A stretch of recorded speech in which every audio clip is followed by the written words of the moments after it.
Yemen issue, we'll have a briefing tomorrow, the Secretary of State and the Secretary of Defense, and then there's some effort on behalf of some of our members to trigger a vote on a resolution related to the War Powers Act. We also just had an extensive discussion of criminal justice in our conference, both those who believe we should go forward with the bill this year and those who think we should not.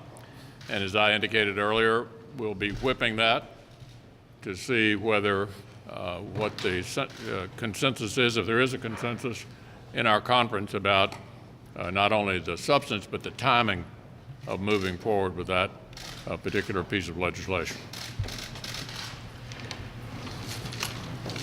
Well, before we leave, we do have to pass an appropriation bill to fund border security and the Department of Homeland Security.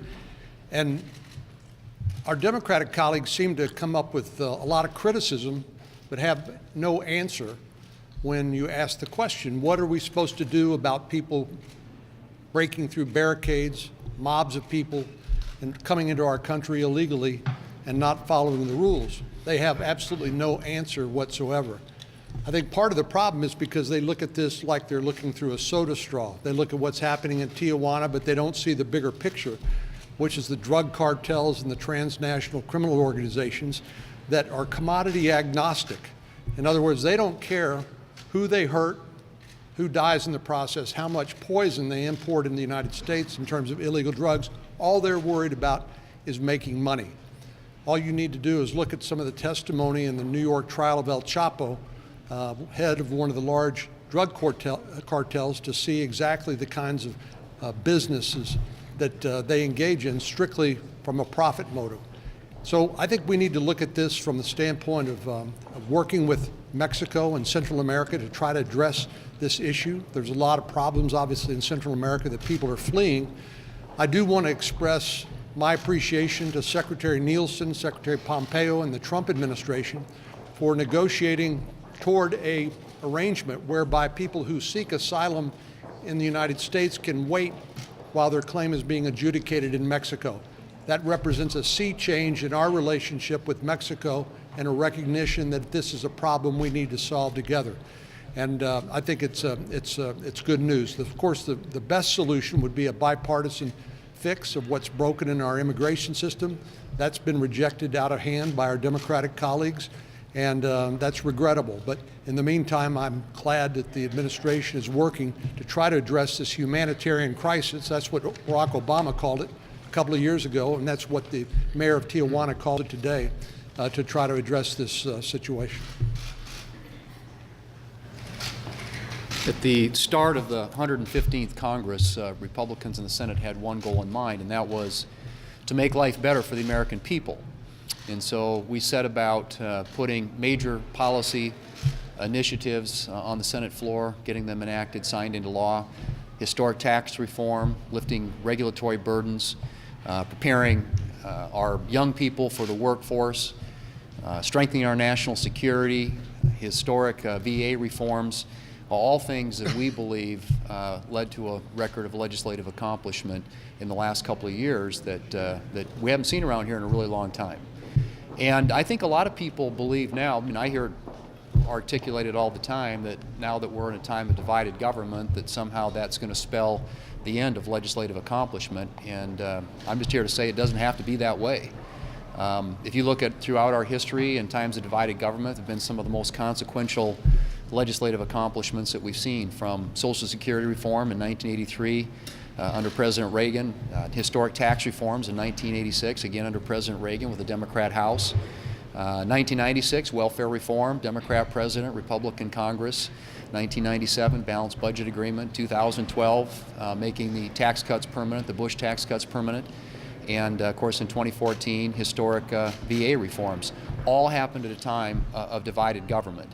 And we have demonstrated in the past, and Republicans here in the Senate in the last couple of years have demonstrated, as we have passed major legislation with big bipartisan margins, that we can get things done with divided government. The question is whether the Democrats are going to be willing to join us or whether they're going to be more interested in relitigating the 2016 presidential election. And I hope it is the former, that they will look for ways to work with us in a constructive way to make the lives of working families in this country better.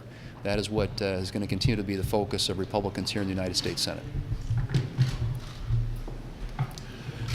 I spent Thanksgiving, as I do every year, visiting the troops overseas and thanking them for what they do to keep us safe and keep us free, visiting with Wyoming soldiers. And this year I went to northern Poland, near the Poland-Russia border near Kaliningrad, where Vladimir Putin is increasing his nuclear weapon force.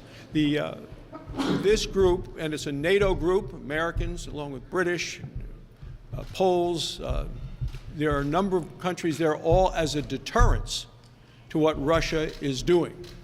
And you see the importance of a deterrence when you take a look at the last 48 hours and the importance of a deterrence when you see what Russia has done with regard to Ukraine and blocking and firing on ships, just moving product from one port in Ukraine to another. This is the sole responsibility of Vladimir Putin. I believe the U.S. response so far has been inadequate, that direct threats require decisive action. President Trump will be at the G20 in Buenos Aires. Apparently, Vladimir Putin is going to be there as well. I think it's important for President Trump to tell Vladimir Putin that this behavior is absolutely outlandish, but Putin respects action, not words. So I think we need to do more. I think we need to move ships into the Black Sea and do it quickly. And by doing it quickly, that sends the message to our allies in Ukraine that we are with them, and to Russia as well, that international law must be followed.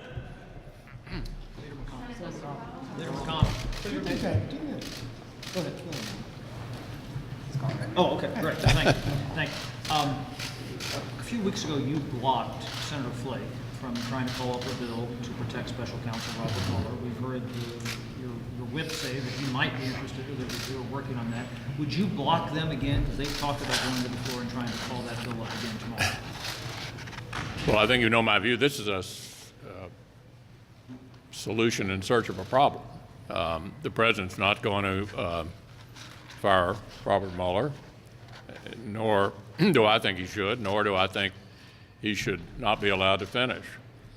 We have a lot of things to do to try to finish up this year without taking votes on things that are completely irrelevant to outcomes. But will you repeat what you did and object if they ask unanimous consent to bring that bill to the floor tomorrow like they did? I probably would, yeah. Mm-hmm. Senator McConnell, Yeah. Do you believe that Saudi Arabia should be punished in any way for its role in the killing of Jamal Khashoggi, particularly the Crown Prince?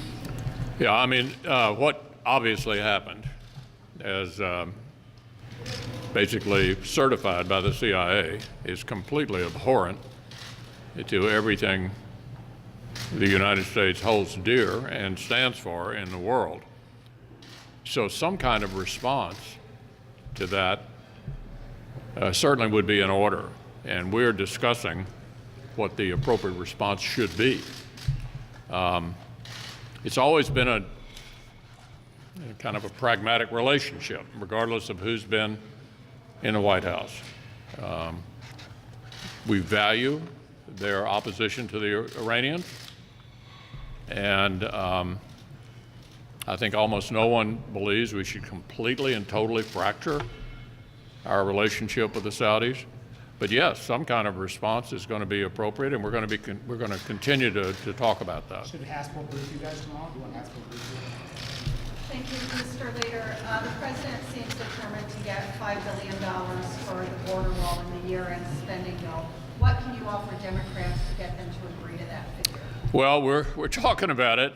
We're trying to get the President the money he would like for the wall. That's part of the year-end funding discussion, which is ongoing, not only among the appropriators, but with the administration as well. And we're hoping that's one of the many things we've got to wrap up here at the end of the year.